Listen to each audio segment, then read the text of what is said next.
حالات کا ناگوار ہونا یہ بھی ایک امتحان ہے اللہ کی طرف سے. اللہ ناگوار حالت ڈال کر دیکھیں گے کہ یہ کتنا صبر کرتا ہے، کتنا جمتا ہے. تو گھبراوے نہیں کہ حالات ٹوٹ گئے، کیونکہ ٹوٹے ہوئے حالات میں شیطان آ کر آدمی کو نا امید بناتا ہے کہ تمہارے حالات تو بنے نہیں، کتنے دن سے چل رہے ہو، کتنے دن سے مانگ رہے ہو، دعا کر رہے ہو، کچھ نہیں ہوتا، تو اس کو نا امید بناتا ہے. ہمارے مذہب میں نا امیدی کفر ہے کہ آدمی کسی حال میں بھی اللہ تعالیٰ سے نا امید نہ رہے. کہ تمہارے کام بننے میں کبھی دیر کریں گے اللہ. کام بنانے والا کون ہے؟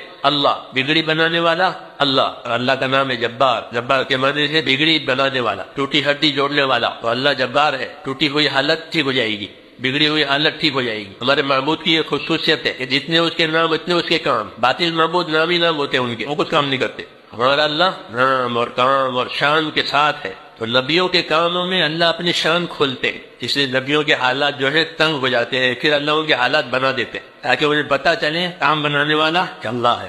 دیکھو حضور صلی اللہ علیہ وسلم کے ماں باپ مر گئے، سوچو کہ باپ کو تو آپ نے دیکھا ہی نہیں، کیونکہ آپ کے پیدائش سے پہلے وہ دنیا سے چلے گئے. پھر ماں کو 6 سال تک دیکھا، آپ کی عمر 6 برس کی تھی جب ماں چلی گئی. دادا تھے، آپ کی عمر 8 سال کی ہوئی تو وہ بھی چلے گئے. فرماتے تھے میری عمر 8 سال کی تھی، میں دادا کے جنازے نیچے چل رہا تھا. پھر چچا نے پالا، اور چچا کی حالت مالی اچھی نہیں تھی، بال بچے دار تھے، تو خاندان کمزور تھا مالی اعتبار سے. تو حضور فرماتے ہیں میں نے بکریاں چرائی ہے، یعنی بکریاں چرانے کی اجرت لی ہے. قیرات ایک سکہ مدینہ مکے میں چلتا تھا، تو مجھے بکریاں چرانے پر وہ چند قیرات ملتے تھے. میں نے مکے والوں کی بکریاں چرائی. شروع سے حالات ٹوٹ رہے. پھر نبوت ملی تو اور مشکلیں کھڑی کر دی لوگوں نے، بہت ایذائیں ملی، کوئی چیز باقی نہیں رہی ایذا کی، ہر قسم کی ایذا ہو گئی.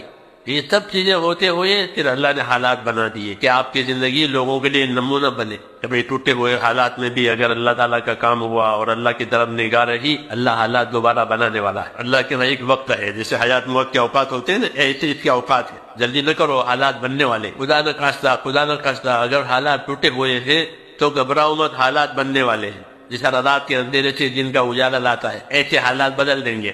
یہ تسلی دی ہے. تو اس میں اللہ تعالیٰ کو اپنا کام دکھائیں.